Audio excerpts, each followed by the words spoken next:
So you're in like your late 30s, going into your early 40s, and you've tried a few cycles of IVF, and your doctor comes up to you and asks you if you are ready to consider donor eggs. So today I'm going to talk about donor eggs and how I personally thought about them because that's what happened to me in my 40s. Are they worth it? Yes and no. And so, without further ado, let's get into it. So, for some people, donor eggs are second chance pregnancy, and for others, it raises a few questions about identity and whether or not they want to continue with a donor egg process. Probably guessed I am both yes and no to donor eggs, and I'm going to approach it from the yes point of view. And I am a little bit biased because I did use a donor egg, and now I have a beautiful baby from it. Well, he's like 7, he's no longer a baby, but he'll always be a baby. So now let's kind of talk about why donor eggs are even suggested. It's because sadly, as you age, it really sucks. Aging kind of sucks. When you're 40, by the time you hit 40, 70 to 90% of your eggs are already chromosomally abnormal. So when IVF fails repeatedly or ovarian reserve is low, then using a donor egg actually makes sense. Because usually those donor eggs come from women who are in their mid 20s, 25 to 35 range. And those are usually chromosomally normal for the most part. And because they're chromosomally normal, it increases your chance of a live pregnancy. But that doesn't mean that donor eggs are for everybody, because some women in their 40s still have really good quality eggs. And what needs to be done is the protocol needs to be adjusted, or the hormonal levels need to be adjusted, or the sperm DNA fragmentation needs to be looked at, or sometimes just simple lifestyle changes will influence the outcome. Because it's not just your eggs that age, your uterus ages too. When it comes to fertility, aging just sucks. I mean, aging can give you some other things, like some other benefits in life, but fertility ain't one of them. So when you've used your own eggs repeatedly and they have failed to implant, and you have looked at all of those other factors like your uterus, the sperm quality, you've done a few rounds of PRP, let's say, if you still have failure with IVF, then maybe you do actually want to look at a donor egg. During this whole process, doctors will talk about success rates, which you actually have to take with a little bit of a grain of salt because that number depends on the donor's egg, the age of the donor, the embryo quality, and the quality of the lab that this embryo is actually being developed in or grown in. That actually matters significantly. Still, the difference is quite clear because women who are 42 or over doing IVF with their own eggs, the success rate is still less than 10%.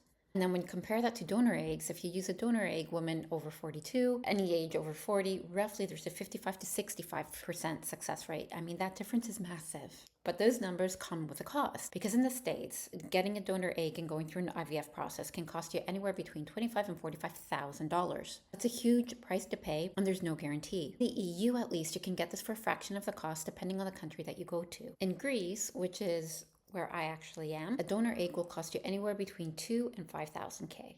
They go through rigorous genetic testing and they do their very best to match you to the donor. It is anonymous, although you can get eggs from Cyprus, which you can actually look at the egg donor and see what they were like between the ages of roughly 4 to 6, and you can try and match yourself up that way. But it can take in Greece at least anywhere between 2 to 3 months to find a suitable donor. So you have to take the time frame into consideration as well. I want to digress a little bit here and talk about genetics because genetics is weird. It can be totally your egg and your partner's sperm, and the baby's going to come out looking like great Aunt Bertha. You have no control over which genes are selected and which ones are silent. But at the end of the day, you're not really looking at passing down your ears, your nose, or your eye color. What you're really interested in passing down is your love and your character. What makes you you, which is going to be your humor, your ethics, your morals, your character.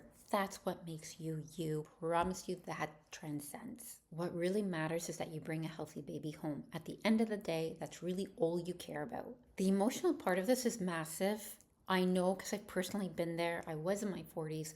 My eggs sucked, which was a big surprise to me because I took care of myself all my life. And I ended up going with a donor egg. But you are operating from a loss. And I totally understand where you're coming from with that. And I can do another video later on about that and how I got my head around it. And if you want to see a video like that, please leave me a comment below. So you got to come at this also from a perspective of how much time you want to spend on giving yourself and how much energy do you have to spend. Because sadly, we're not getting any younger and our energy levels are declining. So I knew for myself that I didn't want to be late in my 50s raising a 10-year-old or a teen. I just didn't think I would have the energy for it. So that was one of my reasons for kind of jumping the line and going for a donor egg. Getting to the acceptance part of going for a donor egg means first you have to grieve the loss of your own genetic information. I get that. I've been there. But you still play a huge biological role. And I'm here to tell you that you still will influence the genes that get activated. There is still a part of you that gets transmitted. And most of you, which is your character, will surely get transmitted. And you will hear it. Trust me, you will hear it in your child's little voice over and over and over again. You will hear yourself and you will see yourself. Trust me on this. No part to donor eggs is that sometimes partners are not aligned. One partner may want to go for a donor and the other may not. And if that happens, that's okay. But this is where couples counseling comes in really, really handy, and I highly encourage that you go and get that support. There's naturally also some concern that parents wonder that if they are going to bond the same way with the baby, if it's not their own genes. I'm here to reassure you that the science and the studies show that the bonding is the same. You will be just as satisfied with this baby as if it were your own, because it is your own. Love and connection grow from the experience and the time that you give to that baby. And because you want this baby so much and you are doing everything in your power to have this baby, I promise you that that love and connection will be given and it will grow.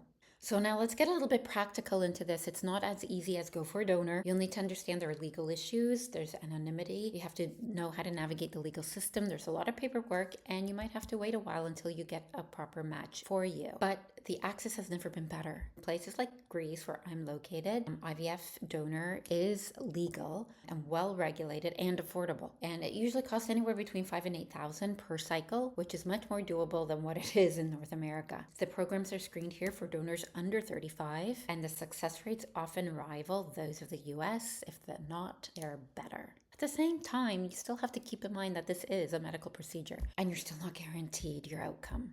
It's so not an easy fix, but sometimes it's an answer to the problem that you are facing. And for me, that's what made me a mom in my 40s, and I am ever so grateful for it.